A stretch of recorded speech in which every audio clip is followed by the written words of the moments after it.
ladies and gentlemen, welcome. Welcome to Cape Foulweather Lighthouse and the Oregon coast. We have gone through no great expense, ladies and gentlemen, no great expense at all to bring you the finest in lighthouse memories this evening and for the following few evenings.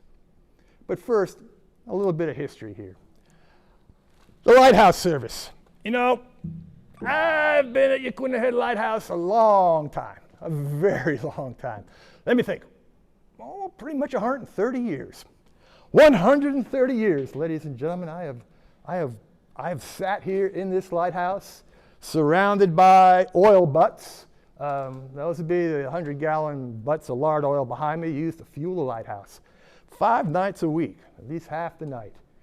And I don't mean to complain, but I got to tell you, 130 years, that's a long time. That's about 100 years longer than is required for retirement. But again, don't get me wrong, I am not complaining. I am not telling bad tales here tonight. I have enjoyed all those years. I can remember my first lighthouse. Oh, it was in the Garden State of New Jersey. There we sat in 86, that'd be 1886, in a Jersey City tavern, waiting for Lady Liberty, the first electric lighthouse to be lit up.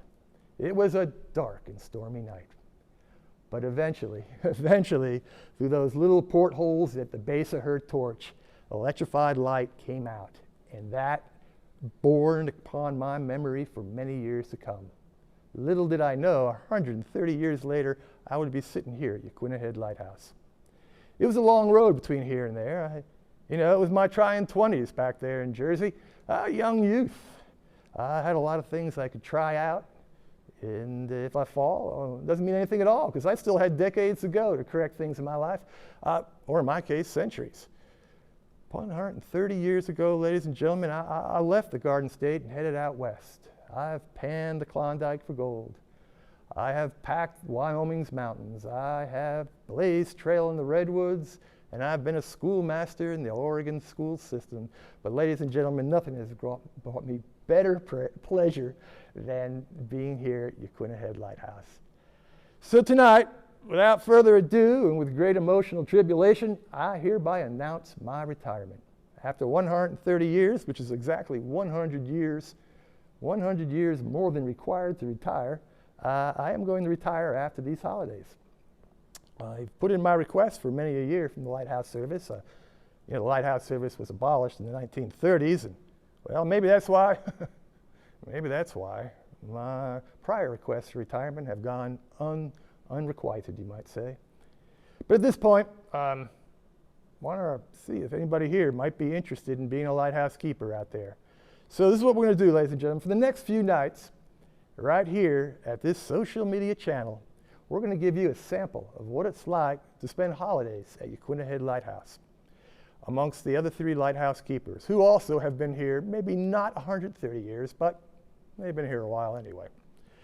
So before we go into that, though, I want to give you a couple things to think about if you're considering being a lighthouse keeper out there.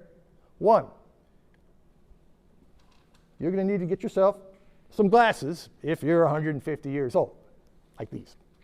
2, you're going to want an instruction, this book right here, Instructions to Lighthouse Keepers. This is what I was given many years ago, and although there's a lot of requirements and instructions in here, how to tend the lights, how to, take the lard oil out of these lard oil butts and carry them upstairs to the lamp. But there's a few other instructions here that I think that bear importance to any workplace environment. So, number 1, lighthouse keepers must be able to read and write. Otherwise, how could you read the instructions of lighthouse keepers? 2, personal character. All employees of this lighthouse service are required to show themselves a good example of honor, patriotism, subordination, always been a problem of mine, and virtue. 2, let's see here. For those of you who like to hang around the watering tank, or what they call them in buildings nowadays, the water cooler, Malicious tale-bearing to officers or about officers in authority, or detrimental criticism about the same, whether orally and in writing, will be considered cause for dismissal for the offender. That means gossip. You can't gossip around the water cooler here at the Yaquina Head Lighthouse. Let's see, what else we got here, folks? All right. The nagging of any person of petty annoyances and fault-finding while in the performance of their duty or at any other time will not be tolerated. And here's another one here, folks. The employment of uncouth language in the giving or ordering of orders is strictly forbidden. So there's a lot of stuff here, folks, that you just can't do in a lighthouse service. Be thinking about that over the next few nights. The way it's going to work is each night we'll open up our social media channels directly from the parlor of Yaquina Head Lighthouse Keepers Quarters.